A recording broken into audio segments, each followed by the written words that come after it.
I have a general dislike of this video. It's obviously nothing personal, it's mostly just the title.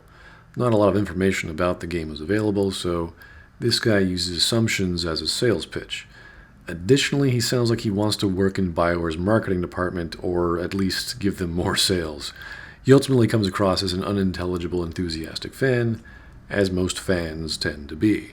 So please do not bomb his channel or his video, the same way I'm having fun pointing out all the flaws in Bioware's products.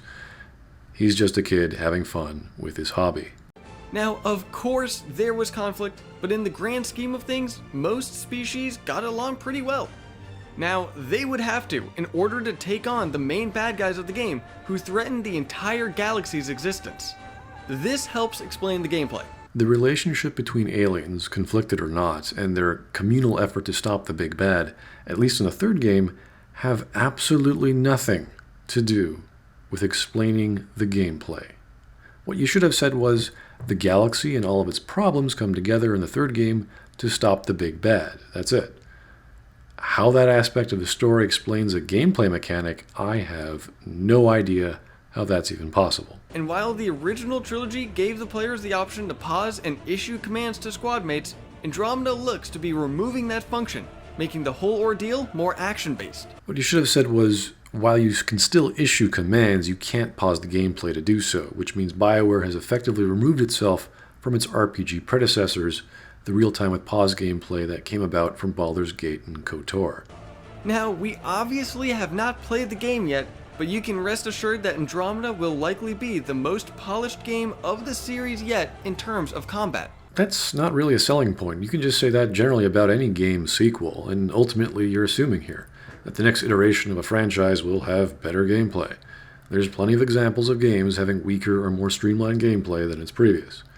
If you're trying to appeal to the RPG player, then you can't do very well since RPG elements are being dumbed down again, while the shooter elements are more important, and there's really no non-combat ones I can see.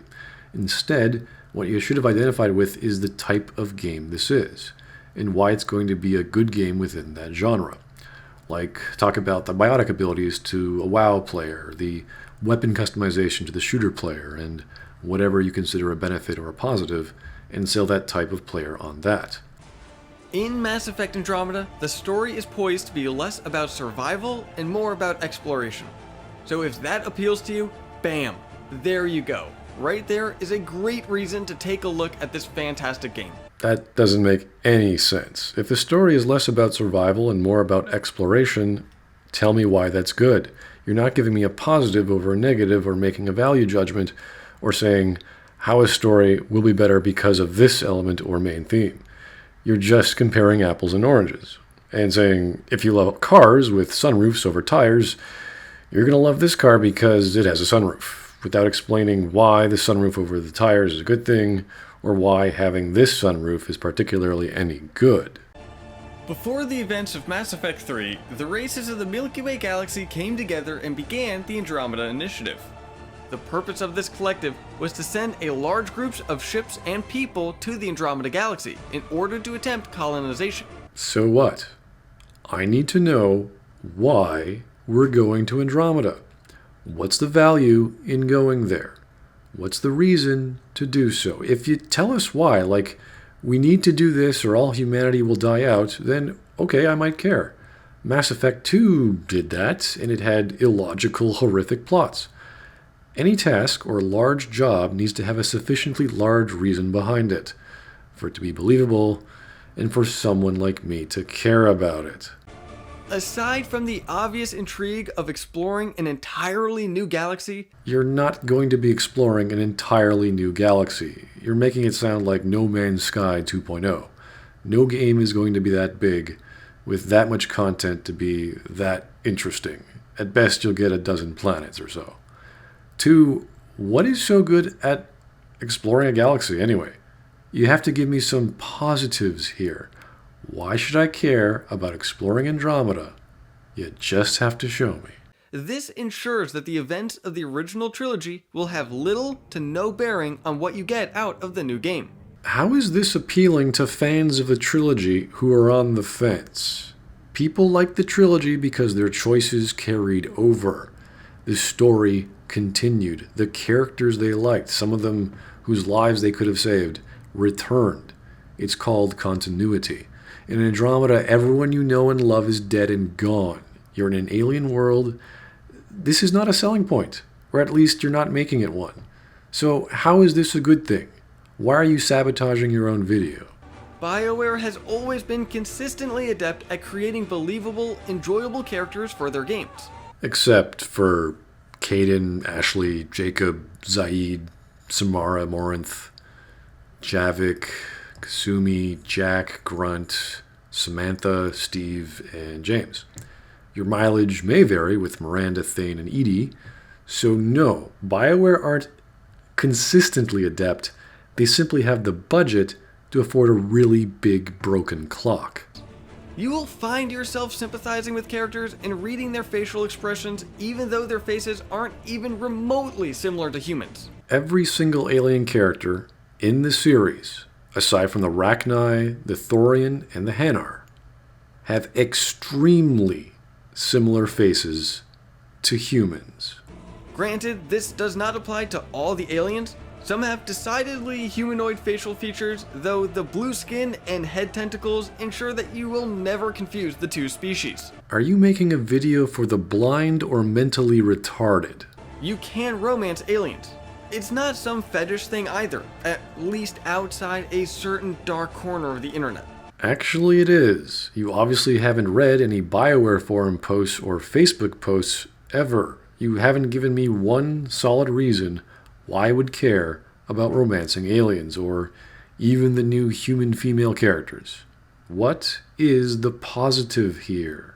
These characters are people first and aliens second. No, they're empirically their species first, human or otherwise, as all of us are. And then they're fictional characters second. They're not people. They never will be. While we may think of Garrus as a bro, he's empirically still a Turian. And even if you don't want to romance them, you will get to know these aliens and love them, and even become great friends with them. Have you got a minute? Can it wait for a bit? I'm in the middle of some calibrations. Talk to you later, Garrus. Combine that with the ability to customize the main character's appearance and gender, and suddenly you are playing an incredibly personal experience. While customization does lend itself to personalization, that has nothing to do with dialogue wheel conversations with aliens you like. No two players will have the exact same playthrough. Yes, they have, and yes, they will. You can do this very easily on individual titles, or even all three games. First, not only because players will play the game again and try the other main story options, because there's simply not that many main plot ones, and secondly, the game forces you to be Paragon or Renegade. According to BioWare, with almost 2/3 playing Mass Effect 3 as Paragon, I'm sure you can figure out what choices those players made, and with what frequency. Hint, it's all the blue ones. Now, sure, they may have identical characters and might make similar choices, but as you play the game, you will feel like this is your own thing. So you're admitting you're wrong, but that's okay because it's your own thing. Do you know what a non sequitur is? You might want to brush up on your argument skills. Maybe you'll stop to appreciate a landscape, or pause for a bit to listen to that arguing couple in the background. It is the subtle things that turn it into something all your own, and that is something special. No, you're confusing player customization with immersion. What you described was detail, that is, the believability of a fictional element to be made believable by a design concept. This is seen in visual media with representative art, sound design, set design, and of course storytelling. The more descriptions, expositions, or detail, the more believable something is. This is referred to in storytelling as verisimilitude. If some computer console prop in Star Trek has moving, glowing parts with all kinds of buttons with lights that makes various noises, a CGI video screen with something happening, it's more believable. When you have entire environments like that in a game, that too makes things more believable. Sometimes it backfires, like with modern police procedurals where the hacker is pressing all these keys on a keyboard and this big red image pops up and it has like a hacking icon appears. Yeah, that's just silly. However, what you said doesn't make them all your own or personal. That is called customization. Now, of course, for series veterans, you probably already know pretty much everything we mentioned here. But hopefully, hearing how some of it will carry over to Andromeda has swayed you towards picking up a copy when it comes out. All I've heard is an enthusiastic fanboy who doesn't quite know what he's talking about. If you want to work as a used car salesman, you might be effective, but not here. Otherwise, here are a few more tidbits for anyone still unsure. The first is that you have a female Turian in your party. Her name is Veteran Nyx, and she is ridiculously tall. Who is Veteran Nyx? What is a Turian? And why should I care she's ridiculously tall? Are you sure you're not part of that dark corner of the internet? Another is that there are going to be new aliens in the series, and some of them are blue. 1, that alien is pink, not blue. And 2, there better darn well be aliens in another bloody galaxy, so no, that's not a selling point. That's expected from the genre. A third is that your pilot is a Solarian, and his name is Kalo Jath. Why should I care my pilot is a Solarian and his name is Kalo Jath? Why is this a good thing? What's your darn point? The fourth tidbit is that the male main character is voiced by none other than Octodad. Finally, a salient point. Okay, we have voice talent from another game, which I haven't played, so I don't really care. Now, what you have to do is tell, or preferably show me, why that game is good, and why those same qualities are going to be in Mass Effect Andromeda. Oh right, you didn't do that. It may be more recognizable by saying Tom Taylorson. Nope, you're wrong. Who is this random human? And the female main character is voiced by Octodad's daughter. Again, may seem a bit better if I tell you it's Frida Wolf. Nope, you're wrong. Who is this random human? Are you trying to appeal to the Octodad demographic? Who is this video for?